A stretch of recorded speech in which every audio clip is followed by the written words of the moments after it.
So a few years back, I was watching this PewDiePie video titled "People Actually Believe the Earth is Flat," and ever since, I was intrigued by this conspiracy theory. Now, I'll expound on the theory itself to let you catch up, but growing up, I always thought of the Earth as a sphere. So I'm wondering if anyone here is a flat earther. So if you're not a flat earther, please raise your hand. No. Oh, so okay. So the idea of a flat Earth was prevailing for most people like some time ago. For example, like the ancient Indians believed that the Earth was a disk carried by 4 elephants standing on top of a turtle who turned out to be a Hindu deity. Now, the Greek philosopher Aristotle was the first to propose that surprise, the Earth was actually spherical, and people gradually gave into this theory. And it was until the 1800s when the idea of a flat Earth rose again, became popular and all that. So you might or might not be wondering what the cosmos looks like to a flat earther. Well, I had this question while I was preparing for this TED Talk, but because of time, I'm narrowing it down to the Earth, the Sun, and the Moon. And I have prepared 2 models of the solar system.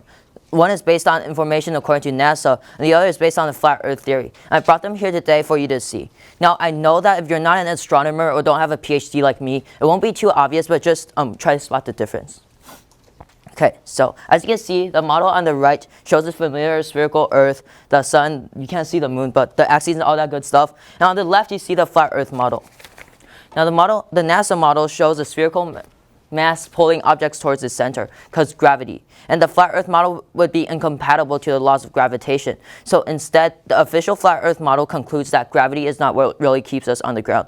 So according to flat Earth theory, there is something that produces identical effects of gravity because the Earth is accelerating upwards. It's like how you feel heavier in elevators in skyscrapers like the Khalifa that send you to the top of the building. And if you jump in that elevator while it is ascending, then you would land faster. I'm not telling you to do that because I wouldn't risk it, but I'm just saying what would happen if you did. And this phenomenon, according to flat earthers, is called universal acceleration. And it is driven by a mysterious force called dark energy. Now, imagine this. The Sun is the head of a disk lamp revolving around space on top of the disk, which is the Earth, illuminating parts of it at a time. Another light is in the sky, the Moon, which revolves at a slower rate. And the Sun and the Moon are both situated in the Earth's atmosphere. And the Earth's atmosphere is a dome covering the land. And the size of the dome varies between different flat earthers, but they all agree that it's a dome. Yeah. Now let's talk about geography. So basically, flat earthers, they took the globe and they flattened it out from the top. So with the North Pole in the center and everything else is in the same place, other than Antarctica, which is apparently at the edge of the disk, which you can see there, and it surrounds the rest of the world. Now there's an ice wall, Game of Thrones style, that prevents anything from falling off the edge. So recently, I have come to the conclusion that most flat earthers started out as being skeptical and untrusting of governments, organizations, or big companies. And fun fact is that global news actually agrees with me. So I started asking myself why people are skeptical and what causes them to be skeptical or even crossing the line to becoming in denial.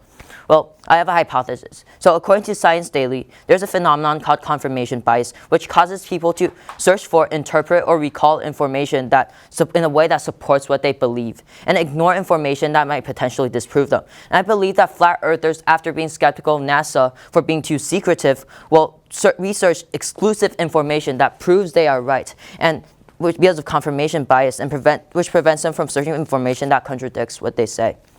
Highly educated flat earthers might not have as severe confirmation bias, and it might be skeptical of the flat earth hypothesis too, but retains the theory because the government does not allow them to go to space or even something as simple as going to Antarctica to prove of their theory's validity.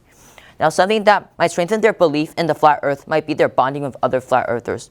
So I watched this Netflix documentary called Behind the Curve, and it talked about how flat earthers have become social outcasts or kicked out of society. And when seeing other flat earthers and meeting them in meetings hosted by flat earthers, they form a bond which strengthens their belief in the faith in the flat earth hypothesis.